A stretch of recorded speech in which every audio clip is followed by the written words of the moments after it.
Bonjour à toutes et à tous, bienvenue dans EBIM, le podcast dédié à la digitalisation du monde du bâtiment. Je m'appelle Siama Mokrane, Customer Success Manager chez Man & Machine, et chaque mois, je vais à la rencontre de personnalités inspirantes qui œuvrent au quotidien pour transformer leur métier et l'adapter aux enjeux de demain. Pour cette saison, j'ai choisi d'explorer le BIM comme levier de digitalisation pour le secteur de la construction. Architectes, ingénieurs en bureau d'études, maîtres d'œuvre ou directeurs de programme, tous mes invités sont animés d'une conviction. Le BIM est une excellente opportunité de réinventer les métiers de la construction pour y introduire tous les bénéfices du digital. À mon micro aujourd'hui, je suis ravie d'accueillir Emmanuel Di Giacomo, figure incontournable du BIM en France. Architecte de formation, artiste, juré des BIM d'or, il œuvre depuis plus de 20 ans chez Autodesk à la diffusion du BIM auprès du secteur de la construction et de son écosystème. Son œil aiguisé sur les tendances du marché et son engagement pour la digitalisation des PME font de lui un ambassadeur idéal pour lancer cette saison. Et bim Emmanuel, c'est à toi.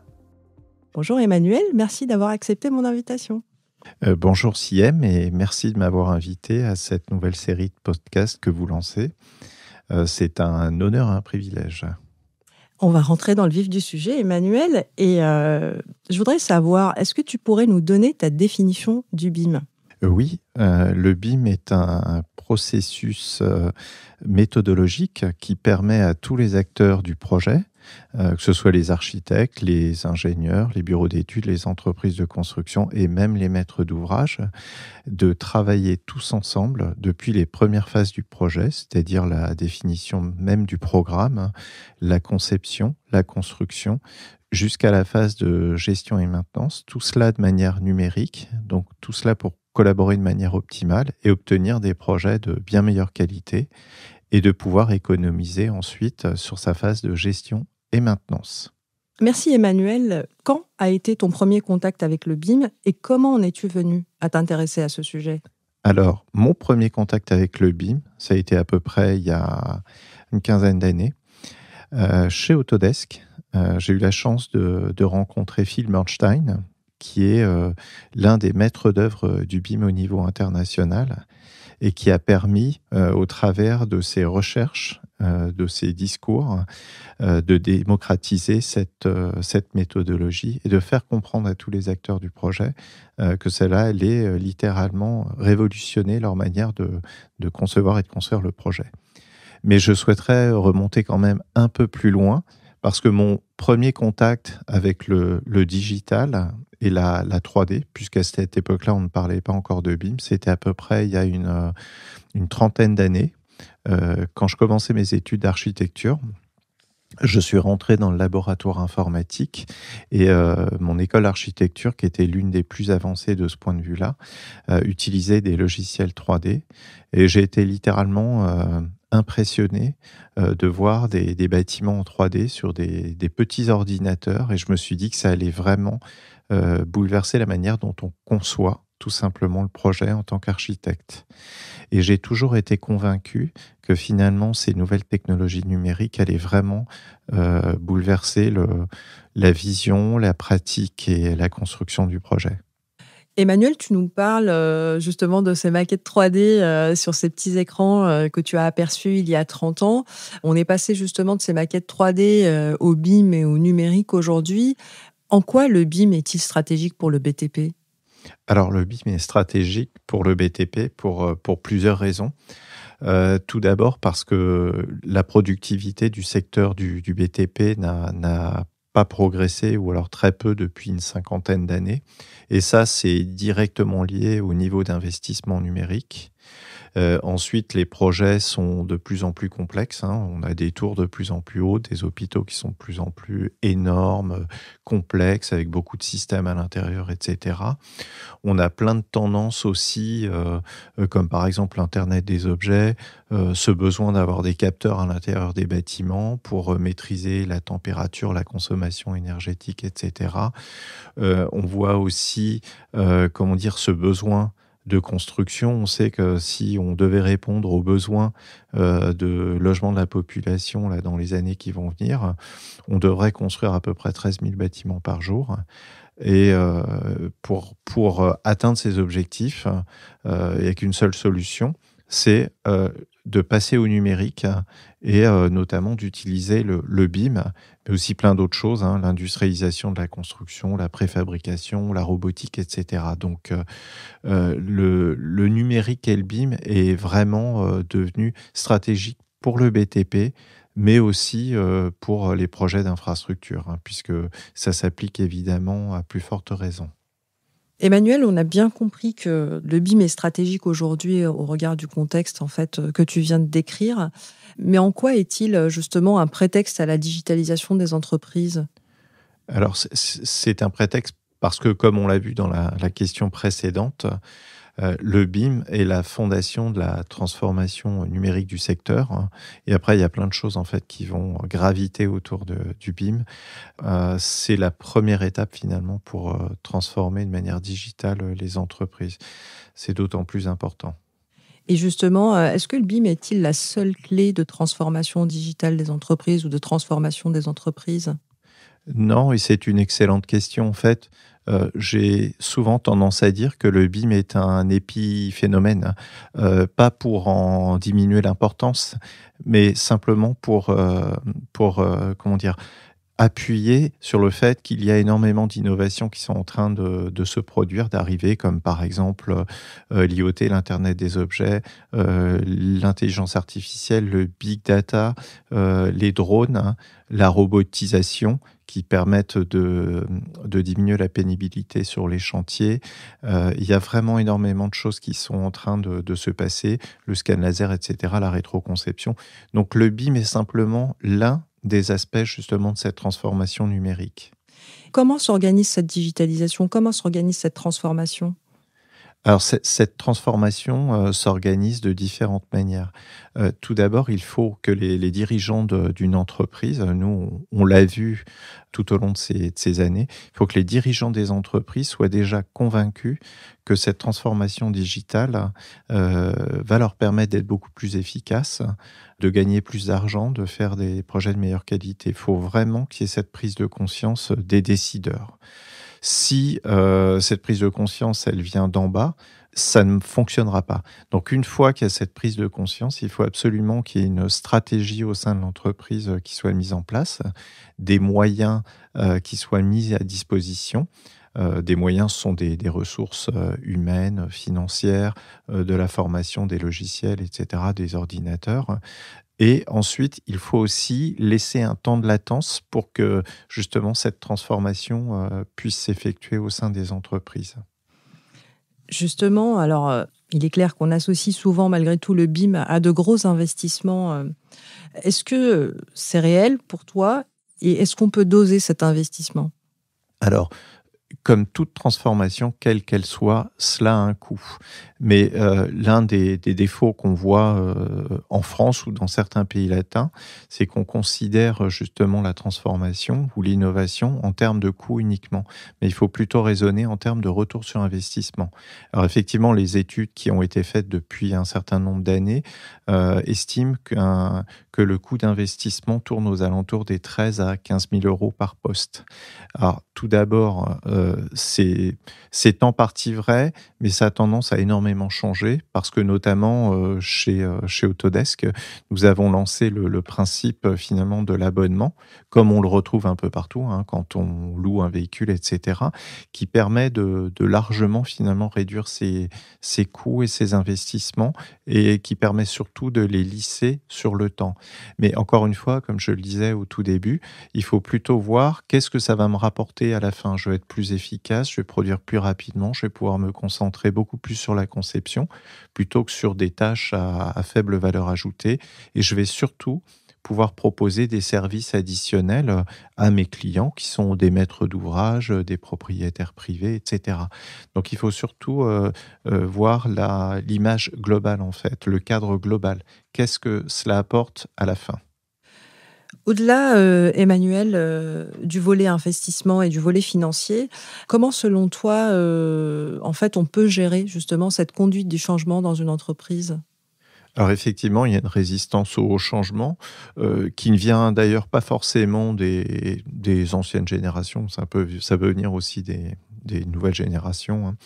On doit justement accompagner ce changement et pour accompagner ce changement, il faut absolument, apporter une nouvelle culture d'entreprise, faire de la pédagogie, expliquer, accompagner. Je prends souvent l'image du finalement de quand on apprend à un petit enfant à faire du vélo, bah, on va lui mettre des petits trous au début pour le sécuriser, le rassurer et cetera. Petit à petit, on va l'accompagner, on va lui retirer les roues, on va le rassurer et cetera, jusqu'à temps qu'il devienne autonome et qu'il soit capable de rouler tout seul. Finalement, cette transformation, qu'elle soit numérique ou qu'elle soit dans le cadre du passage vers le BIM, c'est une culture qu'on doit intégrer au sein de l'entreprise et qu'on doit, démultiplier au maximum. C'est-à-dire qu'on doit faire entre guillemets, «faire des petits». À partir du moment où on va convaincre 1, 2, 3 personnes sur un projet pilote, on va être capable de dispatcher ensuite, de prendre les personnes qu'on va convaincre petit à petit et finalement de d'essaimer au sein de l'entreprise de manière à ce que cette volonté et cette envie de faire du BIM se propage et que finalement tout le monde soit convaincu par le biais des résultats qu'ils vont voir, apparaître, au sein de l'entreprise. Donc merci Emmanuel pour les sujets liés à la résistance au changement. Mais selon toi, qu'est-ce qu'il faut faire ou du moins quels freins, doit-on lever pour créer une culture BIM dans l'entreprise?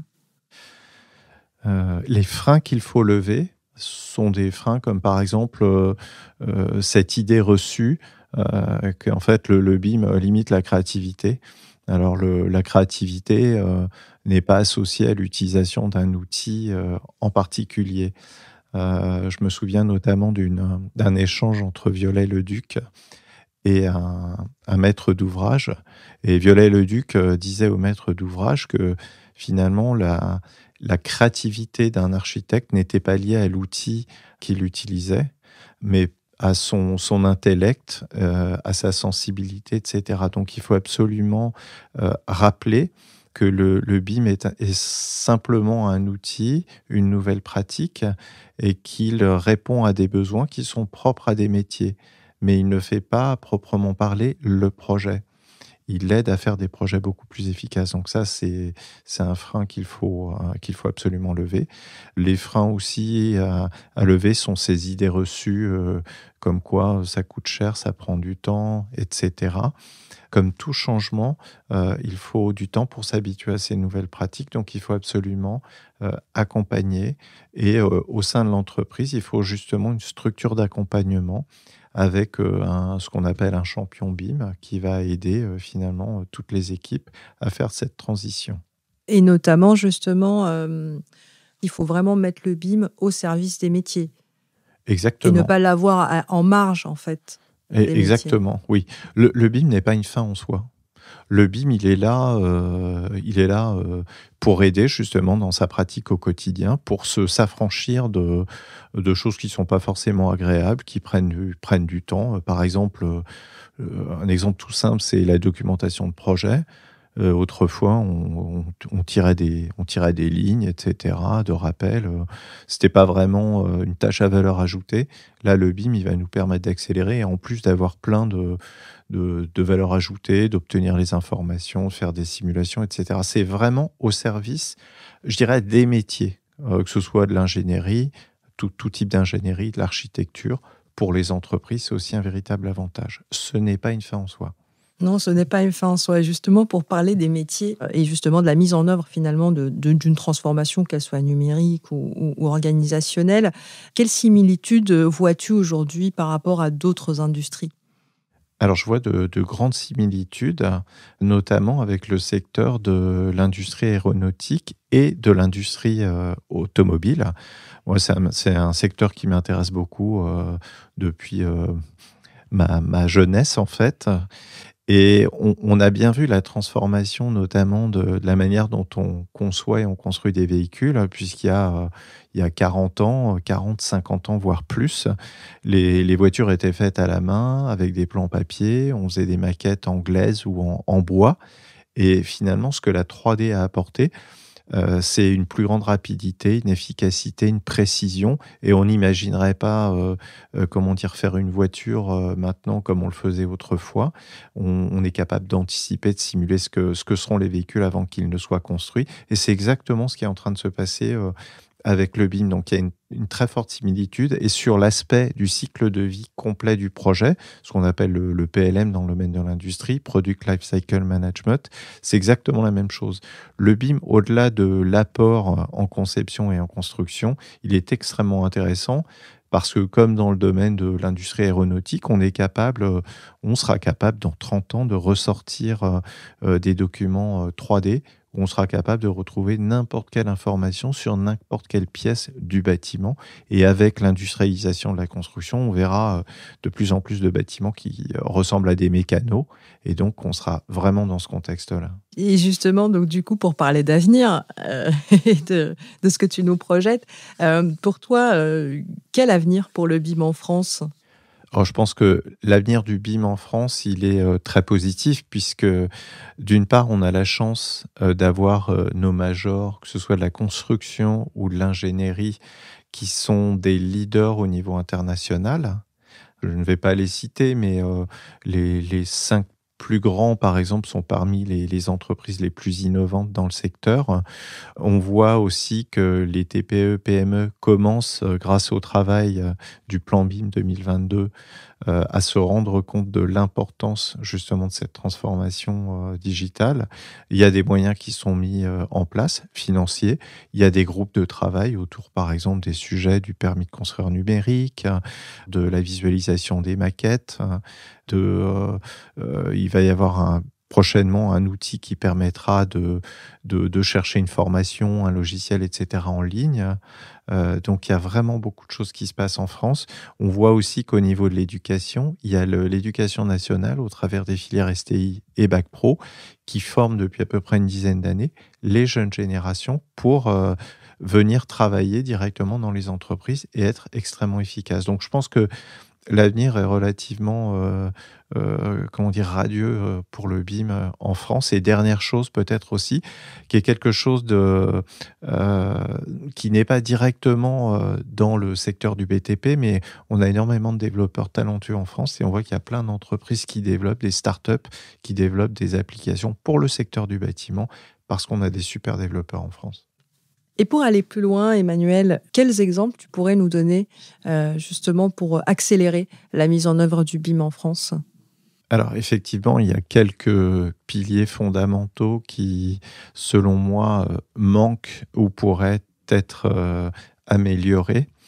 Alors, premièrement, on le voit au niveau international, la France est le seul pays où il n'y a pas d'obligation du BIM pour les marchés publics. On voit nos voisins comme l'Allemagne, l'Italie, le Royaume-Uni, bien entendu, qui est le plus bel exemple de réussite. Ils ont des obligations sur le BIM pour les projets publics, avec parfois un certain montant de travaux. Je pense que si on imposait une obligation du BIM pour les grands projets, par exemple d'infrastructure ou les grands projets de bâtiments, on inciterait finalement tout ce secteur du bâtiment à se transformer beaucoup plus rapidement. C'est une évidence, hein. C'est ce que disent les experts anglais. Donc pourquoi pas une obligation du BIM dans certaines conditions pour le public, hein, je rappelle. Ensuite, il y a un pilier fondamental, selon moi, qui est l'éducation des jeunes générations. Je pense qu'à l'instar de ce qui peut se passer en Italie, où il y a un excellent niveau de formation des jeunes architectes et ingénieurs, il faudra absolument qu'en France, il y ait un véritable enseignement et une obligation d'enseignement du BIM dans les filières universitaires, d'architecture et d'ingénierie. Il ne suffit pas d'enseigner un logiciel A, B, C ou D. pour rendre finalement les étudiants efficaces sur ce qui est un processus et non pas l'utilisation d'un logiciel en particulier. Donc je pense qu'il faudrait qu'il y ait une cohérence de ce point de vue-là. À l'image de ce qu'a fait l'éducation nationale il y a à peu près une dizaine d'années, ce serait extrêmement positif. Et enfin, peut-être une dernière mesure pourrait consister à aider aussi ces entreprises courageuses, puisqu'il y en a plein qui finalement franchissent ce cap. Ce serait peut-être de les aider financièrement, parce que c'est vrai que c'est un coût, le BIM, au travers de peut-être de crédits d'impôt, comme ça existe d'ailleurs dans certains pays, où certaines fédérations ou certains gouvernements donnent des crédits d'impôt aux entreprises qui décident de jouer le jeu et de se transformer de manière digitale et de passer au BIM. Et du coup, justement, tu viens de citer l'Italie, donc le Royaume-Uni. En quoi la France, justement, pourrait-elle s'inspirer de ses voisins ? Oui, alors si on prend l'exemple de l'Angleterre, qui est pour moi le meilleur exemple actuellement dans le monde, parce qu'en plus, ils partagent avec tout le monde. Ils partagent avec l'Amérique du Sud, ils partagent avec l'Europe, etc.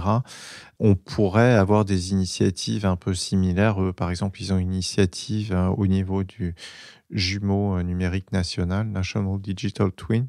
Pour rappel, le jumeau numérique, c'est un double digital d'un actif construit, que ce soit un bâtiment ou une infrastructure. Et leur idée étant de faire un jumeau numérique national de leur pays avec toutes ces infrastructures, de manière à apporter du bien finalement pour leur population, parce que leur idée, c'est de dire tout ça, ça crée de la donnée, de la data, mais la data, c'est pas pour nous, c'est pas pour faire joli, c'est vraiment pour apporter un service de qualité à nos concitoyens.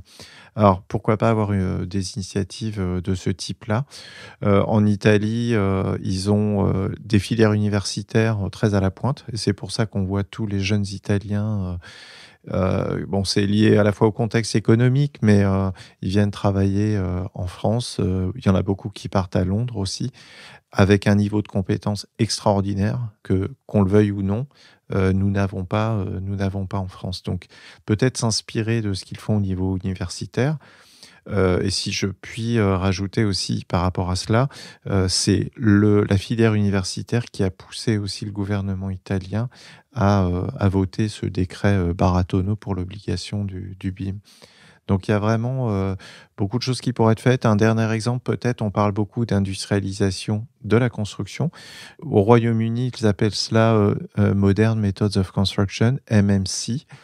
Et ils financent en fait le gouvernement des entreprises qu'ils soit rachètent ou qu'ils montent pour pousser la construction modulaire et à des fins assez finalement philanthropes, puisque beaucoup de construction modulaire, c'est aussi pour loger les plus démunis. Donc je trouve que c'est une très belle initiative et je pense qu'on pourrait s'en inspirer.